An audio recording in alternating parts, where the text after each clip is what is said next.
आज की बड़ी खबरें देख लेते हैं। लोकसभा में राहुल गांधी के भाषण पर लगातार दूसरे दिन हंगामा हुआ। राहुल ने पूर्व आर्मी चीफ नरवणे की अप्रकाशित किताब के आर्टिकल को सदन में पेश किया और बोलने की अनुमति मांगी। इस पर हंगामा हो गया। स्पीकर ने राहुल को रोककर दूसरी पार्टियों के सांसदों को बोलने के लिए कहा, लेकिन राहुल के समर्थन में समाजवादी पार्टी, टीएमसी और डीएमके के सांसदों ने बोलने से इनकार कर दिया।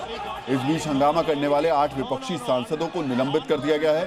विपक्ष का आरोप है कि सरकार तानाशाही कर रही है, जबकि सरकार का कहना है कि विपक्ष के सांसद सदन के अंदर मनमानी पर तुले हुए हैं।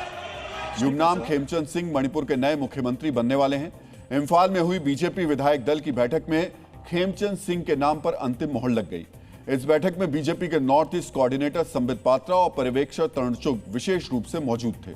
खेमचंद सिंह मणिपुर में एक अनुभवी और कद्दावर नेता माने जाते हैं। इससे पहले वो मणिपुर विधानसभा के अध्यक्ष और कैबिनेट मंत्री भी रह चुके हैं। ममता बनर्जी ने आज घुसपैठ को लेकर केंद्र सरकार पर जोरदार हमला बोला। ममता बनर्जी ने कहा कि बॉर्डर की रखवाली केंद्र की जिम्मेदारी है, ऐसे में घुसपैठ के लिए केंद्र सरकार ही जिम्मेदार है। ममता बनर्जी ने कहा कि उन्हें एसआईआर से दिक्कत नहीं है, लेकिन चुनाव से ठीक पहले बंगाल में लाखों वोटरों के नाम काटे जा रहे हैं। घुसपैठियों को लेकर झूठा प्रचार किया जा रहा है।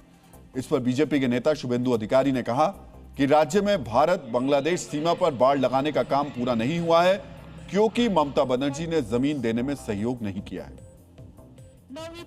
जम्मू कश्मीर के उधमपुर में सेना और आतंकवादियों के बीच मुठभेड़ चल रही है। मुठभेड़ में जैश ए मोहम्मद का एक आतंकवादी मारा गया। सुरक्षा बलों को मचलता इलाके में 2-3 आतंकवादियों के छिपे होने की सूचना मिली थी, जिसके बाद पूरे इलाके को घेर लिया गया।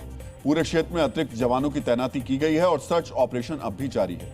मुठभेड़ के बाद इलाके में सतर्कता और बढ़ा दी गई है। सुप्रीम कोर्ट ने कहा है कि सोशल मीडिया पोस्ट को लेकर सीधे गिरफ्तारी जरूरी नहीं है।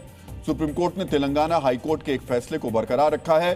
हाईकोर्ट के फैसले में पुलिस को सोशल मीडिया पर कड़ी आपत्तिजनक राजनीतिक भाषण पर बिना पड़ताल किए और शिकायतकर्ताओं के कंप्लेन की वैधता को जांचे बिना केस दर्ज करने से रोका गया है।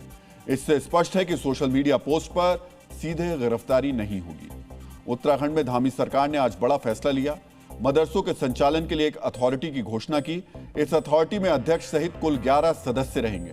बड़ी बात यह है कि इस अथॉरिटी में सिर्फ एक मुस्लिम सदस्य है। अथॉरिटी के अध्यक्ष सुरजीत सिंह गांधी को बनाया गया है। बाकी 10 में से 9 सदस्य गैर मुस्लिम हैं। उत्तराखंड की सरकार ने मदरसा बोर्ड को पहले ही खत्म करने का फैसला कर लिया था। अब ये नई अथॉरिटी ही मदरसों का सिलेबस बनाएगी।